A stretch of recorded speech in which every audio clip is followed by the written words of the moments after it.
Le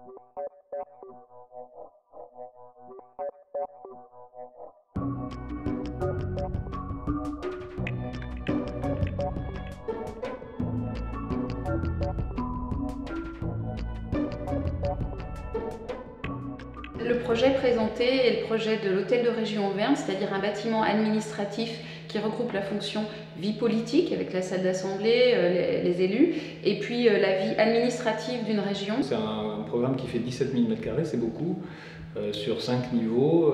Les 3 niveaux supérieurs, ce sont tous les services de la région, donc des bureaux, et les 2 niveaux inférieurs, ce sont les espaces accessibles au public qui sont l'interface entre la région et le citoyen. La région a souhaité s'orienter sur 3 priorités majeures, et la première c'était la présence du bois. Bois extrêmement important pour nous. En 2005-2006, donc quand nous avons fait le programme, c'était avant le Grenelle. Néanmoins, il y avait déjà un décret qui avait été publié et on souhaitait se mettre vraiment dans le haut des exigences de façon à pouvoir à la fois utiliser le bois stockeur de carbone, matériau renouvelable, mais aussi développer une filière économique importante pour notre territoire. Et aussi 2 autres points qui étaient effectivement une consommation énergétique très faible, qui nécessitait une conception bioclimatique du bâtiment et non pas un plaquage d'éléments techniques. Et le 3e, c'était la pérennité des performances.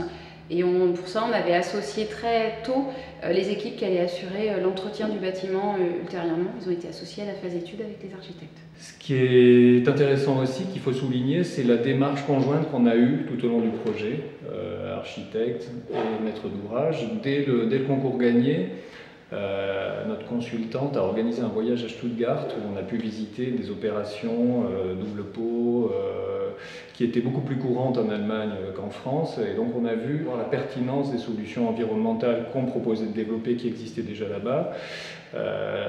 Et à partir de là, on a régulièrement eu des réunions. Ces structures sont apparentes, on les voit quand on approche du bâtiment, parce qu'elles sont protégées par une grande enveloppe de verre qui n'est pas un dispositif gratuit, mais qui est une double peau qui permet de bénéficier des apports solaires gratuits l'hiver. Et donc on a comme ça un bâtiment qui est enveloppé d'un matelas, d'une enveloppe qui permet un matelas thermique qui réduit fortement les consommations de chauffage l'hiver. C'est complété par des atriums vitrés sous verrière qui sont eux-mêmes des espaces tempérés, végétalisés, qui apportent de la fraîcheur l'été. On prend l'air neuf dans ces atriums, donc là aussi on consomme moins. Et donc tout ça, faire un bâtiment exemplaire, mais un bâtiment finalement pédagogique, c'est-à-dire qu'on comprend tout à fait quand on le voit, toute la démarche environnementale qui le sous-tend, parce que tous les dispositifs, verrière photovoltaïque, double pot, structure bois, sont présents et ils s'associent dans une logique d'ensemble qui a une cohérence véritable. Et vraiment pour nous, c'est aussi montrer qu'il est possible aujourd'hui de construire des choses, des bâtiments intéressants, esthétiques, contemporains en bois. Et ça n'a pas été forcément simple, notamment quand on a discuté avec les pompiers, mais aussi avec les voisins.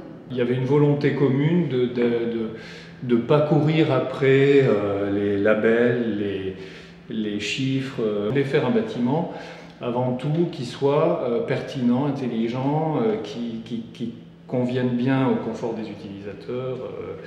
Et voilà, c'était un peu le sens de la démarche qu'on a eue au long du projet.